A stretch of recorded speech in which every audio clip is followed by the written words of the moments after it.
Was it worth it? Yes.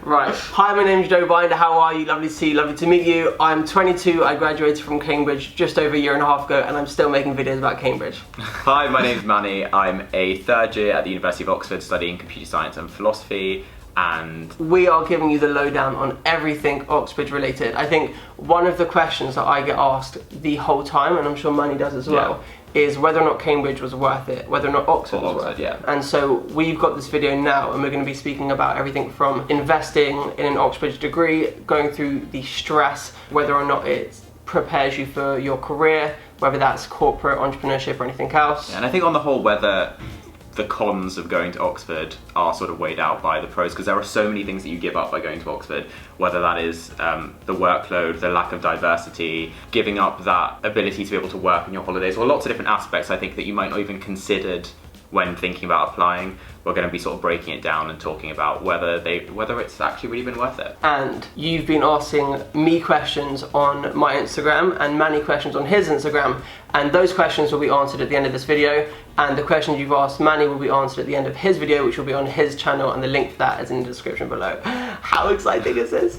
Right, should we get going? Yeah, sure. Amazing. Okay, so I think the first thing we'll probably talk about is the obvious thing, is the workload. Having spoken to friends at other universities, I think the workload at Oxbridge is considerably more than at any other university. I think both universities are such bubbles. I don't think you realise how bad it is until you step back and you come home in the holidays and you talk to friends at other universities and you realise the fact that you've written 8 essays in a term at the minimum is nowhere near what some people are doing at other universities. Not to say that work isn't as hard, but I think that workload does prepare you to go into the most rigorous of industries in terms of workload later on. Sure. Yeah. Was that the same for you? I mean, one of the things I noticed when I got to Cambridge is that they gave me so much bloody work, and I was like, babes, can you not? You need to chill a bit. When you get there, you are just not prepared for that amount of workload, but once you get to the end of that first term, you're kind of more equipped to handle that amount, and so when you come back for the next term, you're given the same, if not more, work, but you just learn how to manage it much faster and much more efficiently. I think that's why people find first year so much harder, not because the content's harder, because first year's content was actually a lot easier than what I'm doing now, but I found first year so ridiculously hard because I was so used to almost being spoon-fed at school, where I knew exactly what I was doing, I knew the questions that I'd be asked, I knew exactly how the exam was going to work out, to being in an environment where no one is going to tell you to go and read that extra bit. And because the way that university works, that it's so different in terms of the content, in that you might never have been actually taught something tutorial and pop up on an exam because it was one slide on a lecture. So if you didn't go out of your way to do that reading, you might not actually end up doing as well in the exams the way you did at school. One thing I remember is, as you said before, I, as a geography student, had, I think it was, averaged an essay a week, so 1,000, 2,000 word essay a week with a huge reading list, and that was completely divorced from all other lectures and other work in that sense. So at the end of an 8-week term, I would have 8 essays, and I would compare that to my friends at Nottingham or Leeds who are also studying geography, and they would have 1 essay per term. So they would have that entire term, their term was usually 10 or 12 weeks, to prepare for this one big essay, and we would literally be having to churn the stuff out on a weekly basis. Sometimes I actually question whether doing those multiple essays is actually better, because sometimes I feel like I'm writing an essay for the sake of writing an essay and I don't actually have time to absorb the content and actually understand what's going on. Sometimes I have 2 days or 3 days to write an essay because I might have a double essay week, and I'm just spending all my time just trying to quickly read as much as I can in order to just get an essay out to the tutor. And I feel like I would probably learn a bit more if I had probably spent a lot more time writing the essay. I'd probably been able to show the tutor more of what I could understand.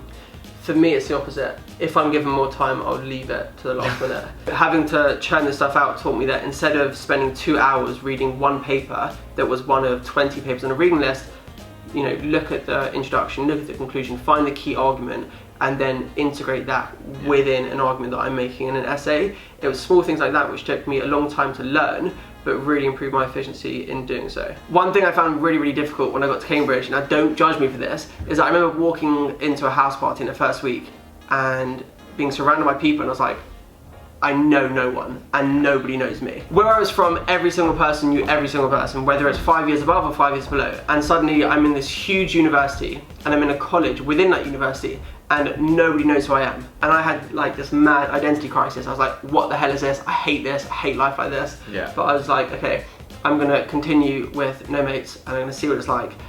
And I gave it a week and I decided I hated it. I felt exactly the same way. I knew no one. I hadn't even considered the fact that 3 people from my school ever had gotten into Oxford, so I was going to know absolutely no one there.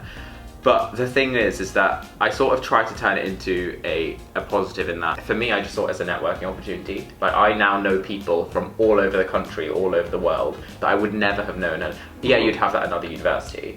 But it's nice to know that I'm going to have... There's a good chance that people coming out of Oxford or Cambridge are going to be in professions across the UK. A lot of people end up in Parliament. So the fact that you know so many different people that are going to be in such important places around the world later on is, I think, such a positive. Like, I know that in 5 or 10 years, one of my friends is going to be a lawyer, the other one's going to be a doctor. And not to say that any other careers are, like, useless, but it's interesting to see that you're going to have that broad group of friends. And I think that the collegiate system sort of helps that, because if you're at another university, you spend a lot of time with people on your courses, whereas I don't know about you, but most of my close friends don't even do a science. Yeah. They're all random subjects. Exactly, and that's how the college works. You're staying with people from an array of different subjects.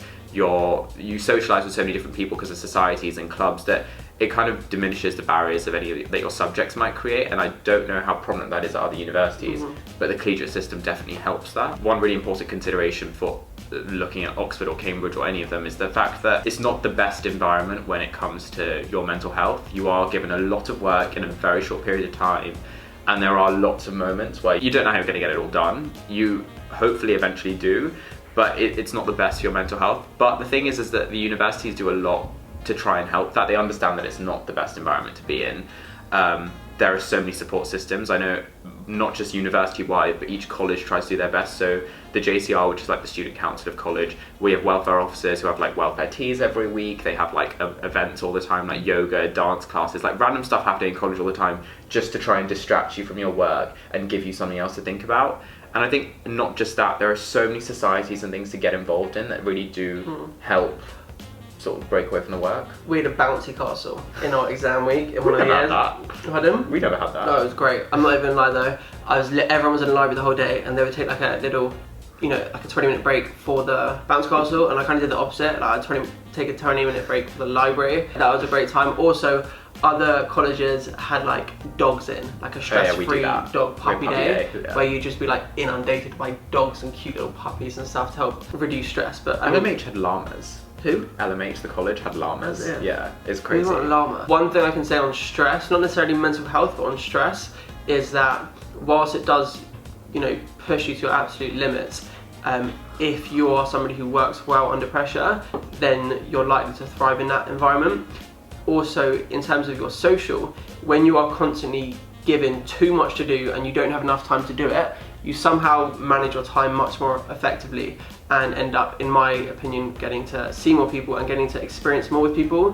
For example, you can live with somebody for 3 months and never see them upset or cry or be really nervous and stuff like that. Whereas at Oxford or Cambridge, if you're living with somebody, it's likely that you're going to see those kind of like emotional cycles often, and as a result you get to know them really quickly. So that's not on the mental health side, but just more a separate note on stress and what that looks like. I think that's really true, because the social side of things, because you have so much work, I feel like I became way more efficient. Like while I'm at uni, compared to when I'm at home, it's like I will be in the library in the day, go to lectures, come back, go to labs, be in the library, get my work done, and then if someone says let's go out, I'll be like, yeah, let's go out, get up in the morning, go back to lectures. So it's like there's no time to like think about things. It's like if you want to do it, just get up and go, because the term's going to finish, and you become way more efficient when it comes to your time. Was it worth it? Yes. Right. Was it worth it with regards to the information and the things that I learned? Now, I'm not going to go shouting geography knowledge off rooftops, and I'm not going to become a geography teacher. Volcanoes! Just yet. However, there were key skills that it taught me. For example, being able to take in a whole load of information and understand it quickly and concisely, and being able to articulate it, effectively. Yeah. Also, being able to argue was something huge. In the geography tripos at Cambridge, every single thing that you've been taught to date is questioned. even small ideas and simple ideas about development and developing countries is question to its core. So everything you think you know, you then need to doubt significantly and try to find new ways to understand. And doing that, in my opinion, really opens your mind up to different ways of thinking, different ways of being, understanding. In terms of the people I met there, like, I'm sorry, it's true, there's a very high caliber of person there, because everyone earned their place. Yeah, every single person at Cambridge or Oxford earned their place. Like, that is 100% true. They're probably very hardworking, they probably want to achieve a lot in their life, and as a result that makes for really interesting, exciting people, and being able to have those people as friends, contacts, acquaintances or whatever, that's huge. First of all, yeah, the workload is ridiculous. Sometimes I feel like the worst person at Oxford and I got in by some admissions error, but I've always said to myself that I'd rather be the dumbest person in a room with smart people than the smartest person in a room with dumb people. You have so much to learn from other people. I was lucky that I have some of the best tube partners, and even though I sit in a tube going, shit, I didn't think, can I swear? I didn't think of that, or I didn't think of that. I'm glad I'm in a room where other people are thinking of those ideas, because it stimulates innovation. The second thing is, I think there's so many opportunities at Oxbridge.